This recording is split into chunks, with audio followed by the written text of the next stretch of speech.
मोदी 3.0 यानी नई सरकार ने अभी काम करना शुरू किया ही है कि बीजेपी और नीतीश में लड़ाई शुरू हो गई है। अब देखिए, इंडिया ने दे दिया है नीतीश कुमार को फिर से ऑफर कि आ जाओ हमारे साथ। क्या है विधानसभा का नंबर गेम, यानी 2025 में जो बिहार में विधानसभा चुनाव होने वाले हैं उसमें क्या खेला हो सकता है। रिमझिम के 5 पॉइंट्स में देखिए विधानसभा चुनाव पर क्यों भिड़ गए हैं बीजेपी और जेडीयू। दूसरा, नीतीश को इंडिया गठबंधन ने क्या ऑफर दिया है। तीसरा, क्या है बिहार विधानसभा का मौजूदा स्थिति वहां की अभी क्या है। चौथा, नीतीश की पलटी पर अगर नीतीश विधानसभा के लिए पलट जाते हैं तो लोकसभा का गणित कैसे बदल जाएगा। और पांचवा, किन सीटों पर होना है उपचुनाव, ये आज आपको समझना है। तो नमस्ते, मेरा नाम रिमझिम जेठानी है और आप रिमझिम के 5 पॉइंट्स देख रहे हैं। सबसे पहले मैं आपको कुछ बयान बता देती हूं जिसके कारण सियासी पारा हाई हो गया। देखिए, विधानसभा चुनावों पर बीजेपी और जेडीयू भिड़ गए हैं क्योंकि अश्विनी चौबे, उनका कहना है, मैं आपको बता दूं अश्विनी चौबे कौन है। पूर्व केंद्रीय मंत्री और बक्सर के पूर्व सांसद हैं अश्विनी चौबे। उनका कहना है कि भैया बीजेपी के नेतृत्व में ही 2025 का ये बिहार विधानसभा चुनाव होगा, यानी नीतीश कुमार के नेतृत्व में नहीं होगा। फिर अश्विनी चौबे आगे कहते हैं कि पूर्ण बहुमत के साथ अकेले दम पर बीजेपी को लड़ना जरूरी है। हम आयातित माल हमें कभी बर्दाश्त नहीं, यानी जो बाहरियों को टिकट दिया गया, जो बीजेपी के लोगों का टिकट काट के बाहरी पार्टियों को दिया गया, वो हमें बर्दाश्त नहीं है। और इस बार बीजेपी अपने दम पर बिहार में सरकार बनानी चाहिए, यानी नीतीश कुमार की जरूरत नहीं होनी चाहिए। हालांकि उन्होंने इनडायरेक्ट वे में ऐसा कहने की कोशिश की, डायरेक्ट वे में उन्होंने ये कहा कि देखिए चौबे चुनावी राजनीति से दूर रहेंगे। एक तो उन्होंने कहा कि हम राजनीति से दूर रहेंगे लेकिन पूरी जिम्मेदारी निभाएंगे किसी भी चाह के बिना। मुख्यमंत्री के चेहरे पर भी जब उनसे पूछा गया तो कहते हैं केंद्रीय यानी आला कमान इस पे फैसला लेंगे और अभी हम ये नहीं कह सकते कि नीतीश कुमार ही सीएम होंगे। ये उन्होंने लाइन बोली नहीं, लेकिन उनका ये कहना था कि केंद्रीय नेतृत्व ही फैसला लेगा। लेकिन उन्होंने ये जरूर बोला कि नीतीश जी को साथ लेकर चलते रहेंगे, चलते रहे थे, चलते रहेंगे। जेडीयू के राज्यसभा सांसद ने फिर इस बात पर पलटवार किया है, यानी बीजेपी का जब ये बयान आया, अश्विनी चौबे का ये बयान आया, फिर उसके बाद जो जेडीयू के राज्यसभा सांसद हैं संजय झा, उनका पलटवार आया और बोला कि बिहार में एनडीए का मतलब है नीतीश कुमार। नीतीश कुमार के कारण ही आज बीजेपी वहां, और अगर मैं आपको बताऊं तो पूरे देश में जीत पाई है और उनकी सरकार बनी है। कंफ्यूजन नहीं है, कोई कंफ्यूजन नहीं है। और सम्राट चौधरी और विजय सिन्हा, जो कि ये सम्राट चौधरी बीजेपी के अध्यक्ष हैं बिहार के और विजय सिन्हा उप मुख्यमंत्री हैं, इन्होंने पहले ही कह दिया है कि नीतीश कुमार के नेतृत्व में हम बिहार विधानसभा लड़ेंगे। और मैं आपको बता दूं कि दूसरा, ये तो मैंने आपको लड़ाई बता दी कि कैसे बयानबाजी चल रही है। दूसरा देखिए, नीतीश को इंडिया का क्या ऑफर आया। जैसे ही बयानबाजी आई उसके बाद जो आरजेडी विधायक हैं भाई वीरेंद्र, उनका बड़ा दावा आया कि अब नीतीश कुमार जल्द से जल्द बीजेपी का साथ छोड़ने वाले हैं, बीजेपी साफ होने वाली है और उसके बाद नीतीश की इंडिया ब्लॉक में वापसी होगी। क्योंकि आपको पता है इंडिया गठबंधन की नींव रखने वाले नीतीश कुमार हैं। बीजेपी के संजय पासवान का बड़ा बयान, उन्होंने खुद ने कहा, बीजेपी के संजय पासवान खुद मानते हैं कि अगर नीतीश नहीं होते तो बीजेपी 0 पर आउट हो जाती बिहार में।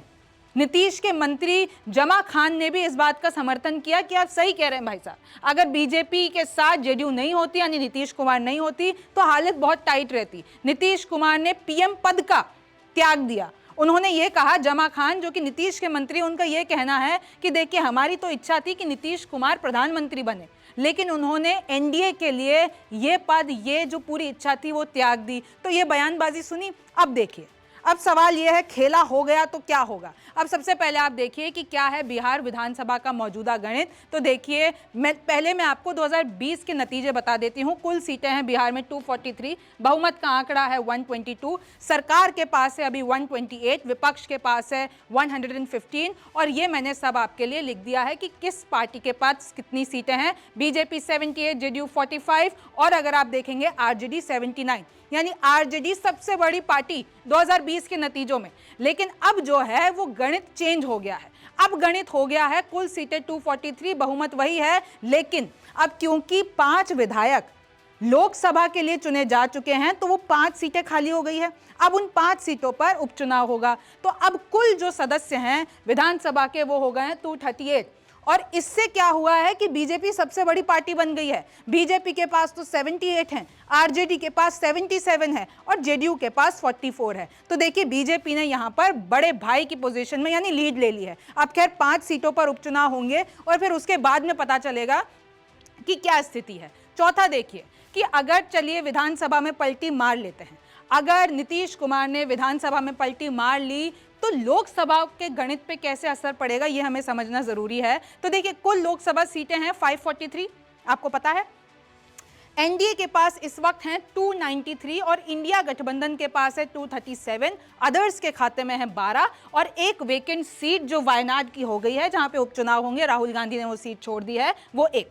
अब देखिए कि अगर हम मान लेते हैं कि एनडीए से अलग हो गए नीतीश कुमार, तो अगर हम 293 में से जेडीयू के 12 सांसद को माइनस कर देते हैं तब भी 281 होंगे, यानी सरकार बची रहेगी। सरकार के पास तब भी बहुमत से 9 सांसद ज्यादा होंगे। चलिए अब आप ये दूसरी सिचुएशन ले लीजिए कि इंडिया गठबंधन के खाते में आ जाते हैं, यानी नीतीश कुमार अगर इंडिया गठबंधन ज्वाइन कर लेते हैं तो उनके 12 सांसद को हम ये 237 में प्लस कर देते हैं तो आंकड़ा कितना आएगा 249, लेकिन तब भी बहुमत से कितने कम, 23 कम।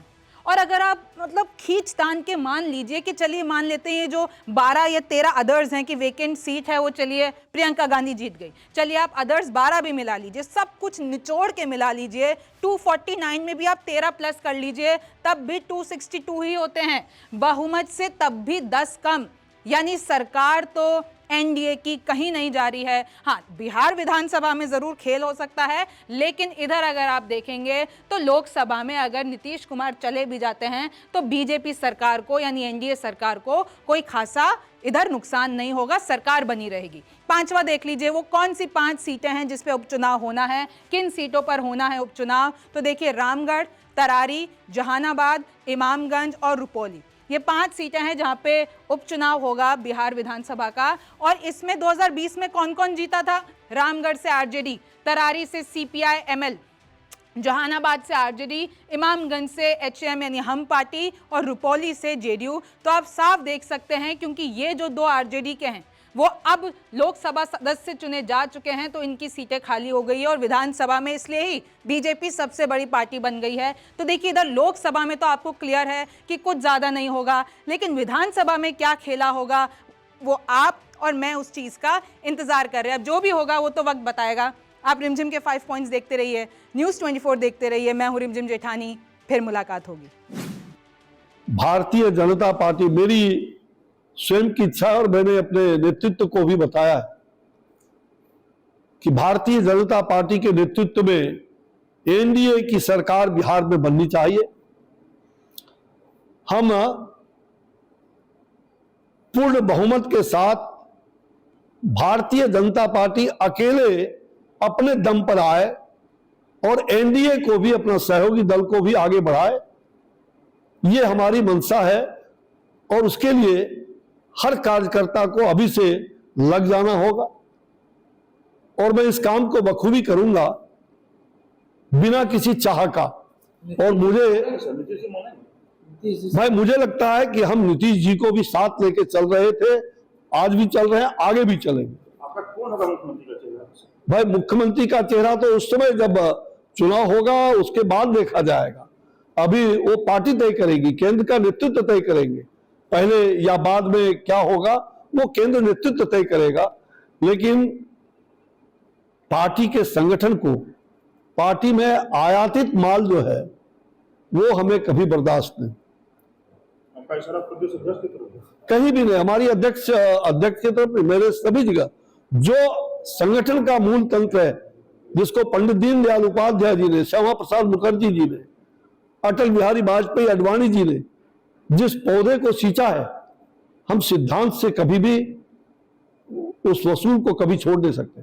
इसलिए अध्यक्ष के पद पर कभी भी किसी भी अध्यक्ष, चाहे वो जिला हो, राज्य हो, प्रदेश हो, केंद्र हो, उसमें निश्चित रूप से वो संगठन के मूल का होना चाहिए।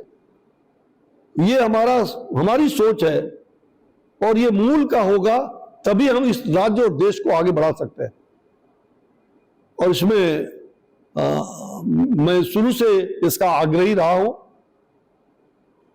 हमारा भले